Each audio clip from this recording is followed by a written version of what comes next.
Praise the lord. దేవుని పరిశుద్ధ నామానికి మహిమ కలుగును గాక. అనుదిన దైవ కృపా కార్యక్రమాన్ని వీక్షిస్తున్న దేవుని బిడ్డలైన మీ అందరికీ పేరు పేరున ప్రత్యేకమైన వందనాలు తెలియపరుస్తున్నాం. నిశ్చయముగా ఈ దినాన దేవుని యొక్క మాటలు వింటున్న మీకు ఆయన ఉన్నతమైన కృప తోడయుండును గాక. కీర్తనల గ్రంథం 107వ అధ్యాయం 6వ వాక్యంలో, వారు కష్టకాలమందు యెహోవాకు మొర్రపెట్టిరి, ఆయన వారి ఆపదలలో నుండి వారిని విడిపించెను అని ఈ వాక్య భాగంలో రాయబడి ఉంది. వారు అంటే దేవుని పిల్లలు, విశ్వాసులు అని పిలువబడుతున్నవారు. వారు అంటే మందిరానికి వెళ్తున్నవారు, ప్రార్థనలు చేస్తున్నవారు, పరిచర్య చేస్తున్నవారు, అర్పణలు అర్పిస్తున్నవారు. కానీ వారికి కూడా కష్టకాలం వచ్చిందని వాక్యం తేటగా తెలియపరుస్తూ ఉంది. కష్టకాలం వచ్చింది అంటే దానికి ముందు వాళ్ళు సంతోషాన్ని అనుభవించినట్లుగా ఇక్కడ మనం గమనించాలి. కష్టకాలం వచ్చింది అంటే అంతకు ముందు ఆరోగ్యాన్ని అనుభవించారనే అర్థం. కష్టకాలం వచ్చింది అంటే అంతకు ముందు ఆర్థికమైన సమృద్ధిని అనుభవించారనే అర్థం.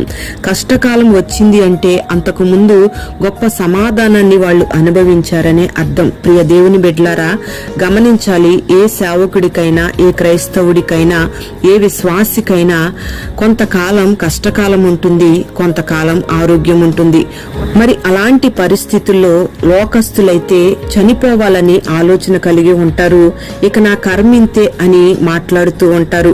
మరి దేవుని పిల్లలైన మనకు ఉండవలసిన నిరీక్షణ, ధైర్యం ఏంటంటే, వారు కష్టకాలమందు దేవునికి మొరపెట్టిన రీతిగా మనము కూడా ఈ దినాన మన కష్టకాలమందు దేవునికి మొరపెట్టే వారంగా ఉండాలి. Praise the Lord. ప్రార్థన చేయడం నీ చేతనైతే నిన్ను విడిపించడం ఆయనకు సాధ్యమవుతుంది.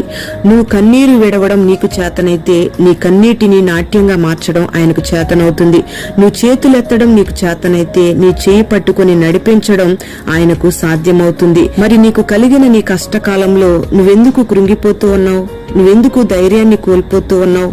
ప్రియ దేవుని బిడ్డ, ఇప్పుడే నువ్వు ప్రభు పాదాలు పట్టుకొనగలిగినట్లయితే నీ కష్టకాలంలో దేవుడు నిన్ను ఆదుకొని నిన్ను విడిపించబోతూ ఉన్నాడు. మరి ఆ దినాన దేవుడు వారిని ఎలా విడిపించాడు అని మనం గమనించినట్లయితే, కీర్తనల గ్రంథం 107వ అధ్యాయం 4-5 వాక్యంలో, వారు అరణ్యమందలి ఎడారిలో తిరుగులాడుచుండిరి, నివాస స్థలమేదియు దొరకక వారు విసిగిపోయారు అని రాయబడి ఉంది. ప్రియ దేవుని బిడ్డలారా, ఎడారి అంటే మూడు బారిన జీవితాలకు గుర్తుగా ఉంది, చెదరిన హృదయాలకు గుర్తుగా ఉంది, ఏడ్చి ఏడ్చి కన్నీరు రాక ఇంకిపోయిన అనుభవాలకు సూచనగా ఉంది. మరి చాలా కుటుంబాలలో ఇలాంటి ఎండిపోయిన అనుభవాలు కనబడుతూ ఉన్నాయి. సంతోషం ఎండిపోయింది అనే మాట వినబడుతుంది, గర్భఫలం ఎండిపోయింది అనే మాట వినబడుతుంది, వ్యాపారం ఎండిపోయింది అనే మాట వినబడుతుంది. ఎండిపోయిన ఆ ఎడారి లాంటి అనుభవాలలో వాళ్ళు తిరిగి తిరిగి అలసిపోయినట్లుగా, నివాస స్థలం ఏది దొరకక వాళ్ళు విసిగిపోయినట్లుగా ఈ లేఖనాలలో రాయబడి ఉంది. ప్రియ దేవుని బిడ్డ, మరి ఈ దినాన నువ్వు ఉద్యోగం కోసం వెతికి వెతికి అలసిపోయావా?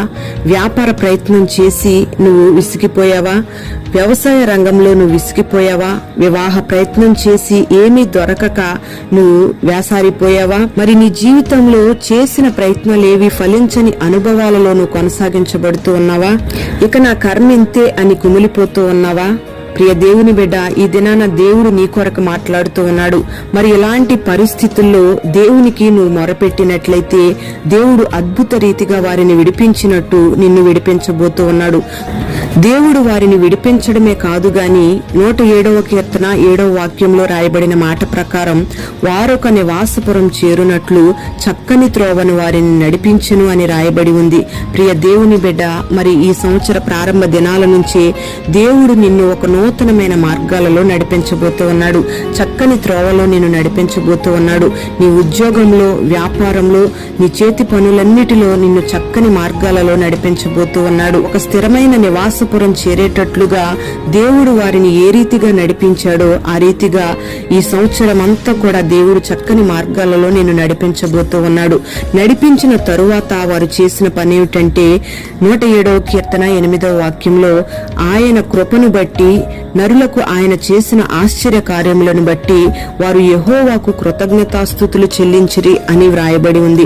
ప్రియ దేవుని బిడ్డలారా, గమనించాలి, దేవుడు చేసిన మేలులను ఏది కూడా మనం మర్చిపోకూడదు. కష్టం వచ్చినప్పుడు దేవునికి మొరపెట్టాలి. వెను వెంటనే దేవుడు ఖచ్చితంగా మన జీవితాలలో అద్భుత కార్యాలు చేసి ఆ కష్టకాలంలోంచి విడిపిస్తాడు. చక్కని త్రోవలలో మనల్ని నడిపిస్తాడు. తరువాత మనమందరము కూడా దేవునికి కృతజ్ఞతాస్తుతులు చెల్లించాలి. మరి అట్టి మనస్సును మనం కలిగి ఉండాలి. దేవుడు చేసిన మేలులన్నిటిని తలంచుకొని కృతజ్ఞతాస్తుతులు తెలియపరిచే మనస్సును మనం కలిగి ఉండాలి.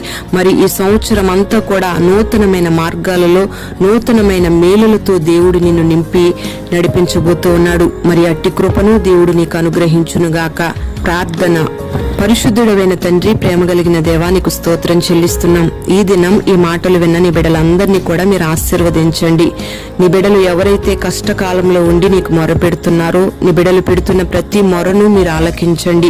నీ బిడ్డలను విడిపించండి, గొప్ప చేయండి. చక్కని మార్గాలలో నీ బిడ్డలను మీరు నడిపించండి.